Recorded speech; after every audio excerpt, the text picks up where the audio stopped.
Welcome back to this video. I'm going to show you guys how to grow your SMS mailing list for your Shopify brand within Klaviyo. Let's dive right in. So SMS is actually a really crucial part when it comes to your retention strategy for literally any e-commerce brand out there, because unlike emails, SMS has a much higher open rate, meaning that for every 100 text messages you send to your list, 96 of those are going to be open, and in most cases you're generally going to see anywhere from a 15 to 30% click-through rate onto your site. So you can imagine that it's a very efficient way to drive traffic. However, brands are making a huge mistake when it comes to SMS list growth, because a lot of the brands, in order to grow the SMS list, they actually sacrifice email list growth. I'm going to share screens right now and show you guys how to set up your pop-ups in a way that you're maximizing not only email growth but also your SMS growth. Let's dive into it. So first things first, you're going to go ahead and go to Klaviyo, click sign up forms, and then create a new form.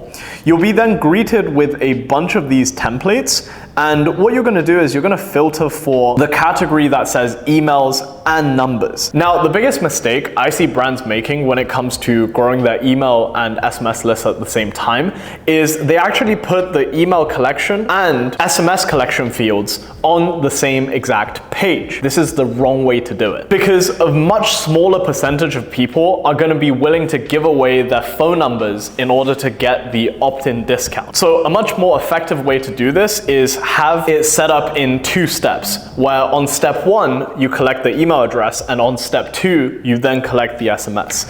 So here's how you do it. So you can basically select any template in here, but another way to do it is just you can go ahead and create a new form. So I'm just going to call this demo for YouTube, and I'm going to choose for it to be subscribed to this preview list. And we're not going to include a teaser. This is really important because teasers on mobile are really big and takes up a lot of screen real estate, so it's not very optimal to include this. For the form type, make sure to select pop-up as opposed to flyout, embed, banner, or full page. And then you're going to hit save and design, and you're going to be greeted with this design screen. So what you're going to do is, first things first, is you're going to add a step 2, which is going to be an SMS collections page. And you're gonna tag this as the SMS list, and you're basically good to go. This is like the biggest part, which is like having emails as step 1 and SMS as step 2. So what's gonna happen is once someone enters their email, they're gonna click subscribe, and then they're gonna be greeted with this screen.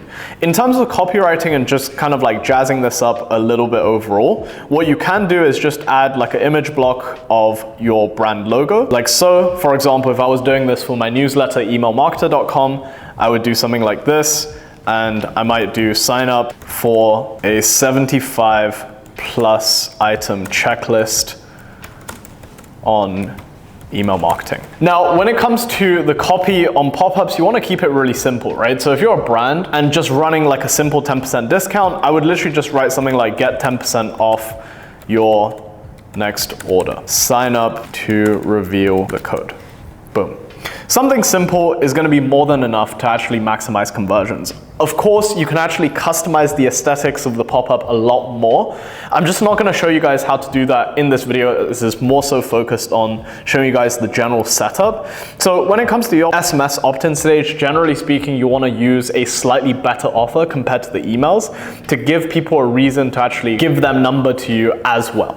So once you include that offer, you're basically going to be good to go. Now, once you have the SMS second step opt-in process in place, you're going to go ahead and change the copy. What you're going to want to do is have a slightly better offer compared to the offer that people are opting in through email. So for example, if your email opt-in offer is simply 10% on your next order, you might want to have, let's say, like a 15% off, right? Upgrade to 15% off your order. Something like that, right? You can delete this step, obviously make it look nice, etc. And you're pretty much good to go. Like all of this is already configured and pre-set up in your account. And the final thing to do is configure the success page. So after they actually click sign up and they confirm that SMS is locked in, you're gonna wanna take them to this screen and you're gonna show them the SMS discount code. So in this instance, it'll be welcome 15, let's say, just as an example, right? The reason why you wanna display the code on the success page as opposed to wait for them to get it on their mobile or check it through their emails is because if, let's say they are shopping on a laptop, then that means in order to get the discount code, they would need to pull out their phone, check the SMS, and then go back to the website, right? Which is increased friction. So doing it this way will not hurt the conversion rate of your website.